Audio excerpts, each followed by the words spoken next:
Bonjour à tous et bienvenue dans cette émission spéciale qui vous est proposée en direct du salon Génération Reconversion 2024.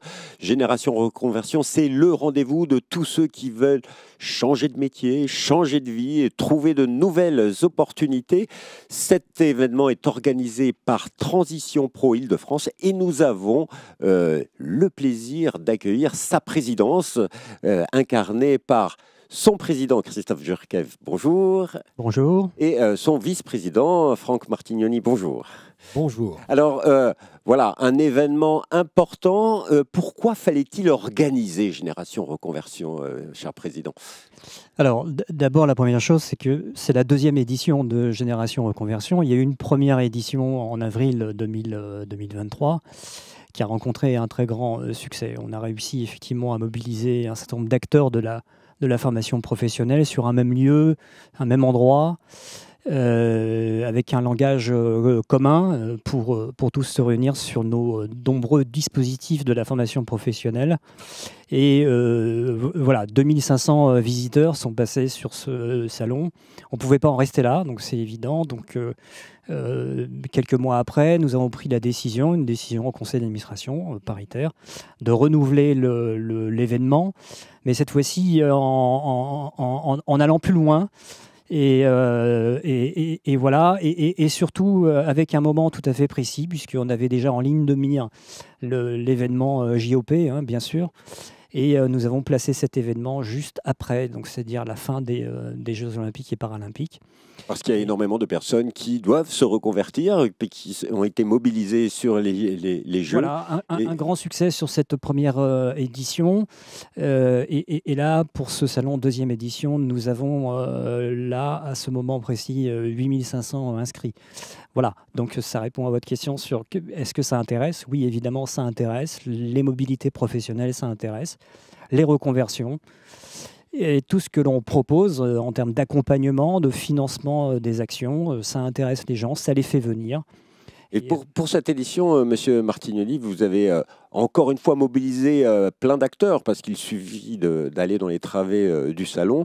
Il y a encore plus de monde. C'est un long travail. Tout le monde vient facilement travailler avec Transition Pro Île-de-France. Oui, bien sûr. Oui, encore plus que pour la première édition. C'est vrai qu'il était quand même pré-JO, puisque je pense que c'est vrai notre conseil d'administration a été très sensible justement à informer et à préparer à sa manière aussi les JO qui allaient être cet événement. Et c'est pour ça qu'on a insisté pour la deuxième édition. On a fait le travail avant, et là maintenant, nous avons contacté tous les acteurs, même la région, même France Travail, même les gros acteurs institutionnels, la DRITS bien sûr aussi, l'État, voilà, a répondu présent, en se disant on a tous besoin, on est tous dans une équipe pour arriver à post-réussir nos JO. Mais à vous entendre, quelque part, il y a aujourd'hui une espèce de mobilisation générale autour de la reconversion des salariés, et pas seulement autour des JO, mais d'une manière générale, tout le monde est bien sensibilisé à cette nécessité de la reconversion des salariés dans les années qui viennent. Monsieur Djurkaev.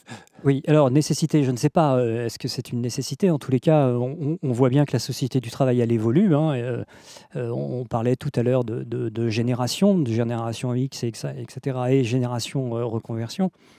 Oui, ça intéresse. Et plus on en parle, plus ça intéresse. L'avenir sera composé de jeunes gens qui, effectivement, on le sait, il y a des études qui démontrent qu'on sera appelé à changer plusieurs fois de métier, plusieurs fois de profession, plusieurs fois d'entreprise.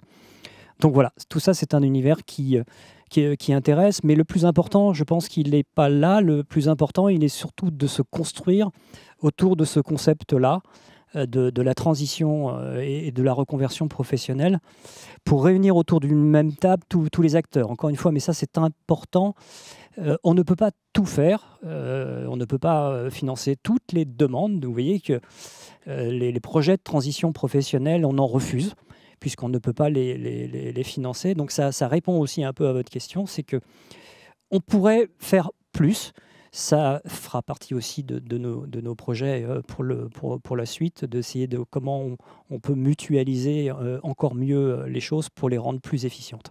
Faire plus, mais en tout cas, je sais que vous faites bien parce que les témoignages de ceux qui ont bénéficié de l'accompagnement de Transition Pro montrent qu'il y a des réussites dans ces changements de métier qui sont une nécessité aujourd'hui. On sait qu'aujourd'hui, un salarié peut changer 4 à 8 fois de métier dans sa vie professionnelle et là, il y a une mobilisation générale de tous les acteurs, peut-être autour de Transition Pro, des acteurs de Transition Pro. Et quels seront les enjeux à venir dans l'année qui vient, Monsieur Martignoni? Déjà, être efficient, être toujours efficient. Voilà, et le paritarisme l'a montré, nous gérons correctement, voilà, les fonds qui nous sont donnés. Voilà. Après, répondre aux attentes aussi gouvernementales, en cas d'évolution donc du monde de la formation. Mais c'est vrai, vous avez insisté sur le fait que on va changer de métier. On doit changer de métier parce que nos métiers changent déjà. Nos métiers changent et les individus, les salariés qui font ces métiers changent aussi. Donc ils évoluent, ils ont de nouvelles appétences, de nouvelles envies et on leur en donne la possibilité pour pouvoir s'épanouir et à travers leur épanouissement, participer au développement des entreprises. Voilà, alors ça, là on parle d'évolution, on va dire presque normale, ou des évolutions, des changements, des reconversions choisies, mais il y a aussi quelque part aussi des reconversions subies, que ce soit bon, pour des raisons économiques, mais surtout aussi pour des raisons de santé, parce qu'avec l'allongement de l'âge de la retraite, a priori, tout le monde ne pourra pas faire son métier après 60 ans. Oui, oui, tout à fait. Alors, oui, il y a un nouveau dispositif assez récent voilà, sur l'usure professionnelle. Et c'est vrai que nous l'avons mis en place. Rapidement, les équipes ont su s'adapter.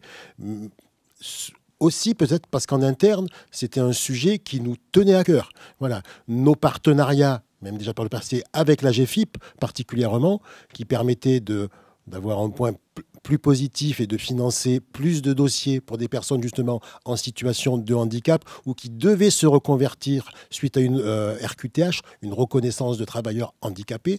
Voilà. Donc nous étions prêts à le mettre en œuvre et ça sera notre fort objectif pour l'année suivante.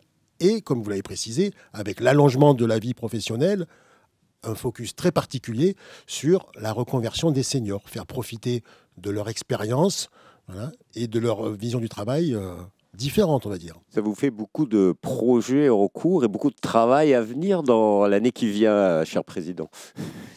Déjà pour terminer cette année 2024, oui, puisqu'on construit nous aussi le budget pour 2025, donc ça c'est aussi important. On porte effectivement une ambition et des projets et des ambitions qui soient externes, mais aussi en interne pour l'organisation elle-même. Il faut quand même rappeler que Transition Pro, c'est une petite entreprise de 110 salariés avec une organisation. Bien sûr, elle est spécifique puisque c'est une gestion paritaire. Bon, il n'empêche que voilà sa vie. C'est une entreprise. Dans les projets, il y a effectivement la mise en œuvre des nouveaux dispositifs que on nous confie. Voilà, il y a aussi la gestion des anciens dispositifs, même si le congé individuel de la formation a disparu. Le projet de transition professionnelle y ressemble quand même beaucoup. La nouveauté, c'est qu'aujourd'hui, eh bien, nous avons quand même des moyens de plus en plus contraints. On n'a plus les mêmes moyens que l'on avait avant, avec des réductions budgétaires que tout le monde connaît aujourd'hui, en tous les cas beaucoup d'acteurs.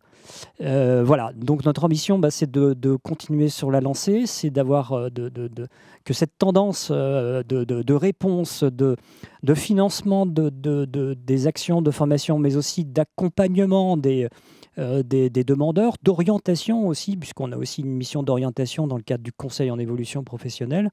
Voilà, tout ça, ça fait partie des projets. Ça mobilise aussi bien les permanents de l'association en interne, encore une fois avec une organisation qui est structurée, qui est géré par notre directeur Stéphane Masse et puis son CODIR. Et ça mobilise évidemment les paritaires sur ces sujets. Un nouveau dispositif, quand on doit le mettre en œuvre, il faut aussi que nous nous structurions pour le mettre en œuvre, encore une fois, avec le plus d'efficacité possible, puisque dans nos projets, nous avons aussi la mise en place d'un système de management de la qualité qui va nous permettre de mieux évaluer ce que l'on fait.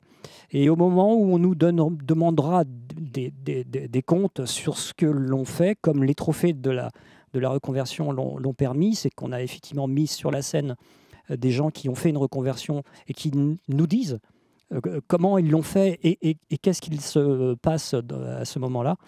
Voilà, on saura effectivement répondre à des différents indicateurs. Et voilà. Mais en tout cas, le sentiment général, c'est qu'aujourd'hui, en Île-de-France, autour de la reconversion, tous les acteurs sont bien mobilisés et il y a vraiment des solutions avec Transition Pro, leur site internet www.transitionpro-ile-de-france-idf.fr. Alors, on termine toujours cette émission avec un petit conseil. On va vous demander quel conseil donneriez-vous à des salariés qui seraient en reconversion, qui pensent se reconvertir ou qui doivent se reconvertir. Monsieur Martignoni, votre conseil?